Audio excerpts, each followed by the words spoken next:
Сейчас я покажу, как делать украшения для пирога.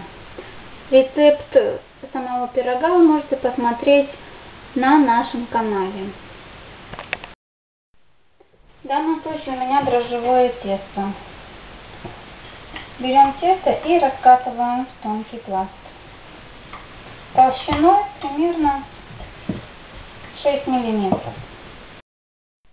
Из данного кусочка теста мы сделаем листики.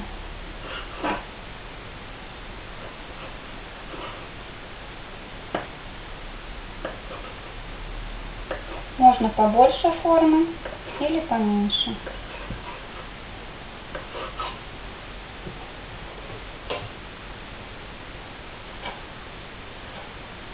Листочки мы нарезаем тоже по бокам.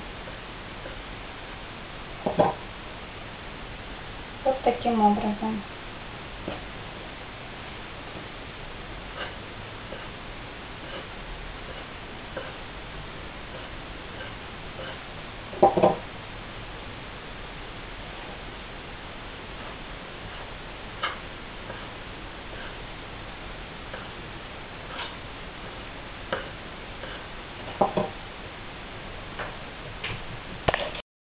Вот такие украшения для пирога у нас получились.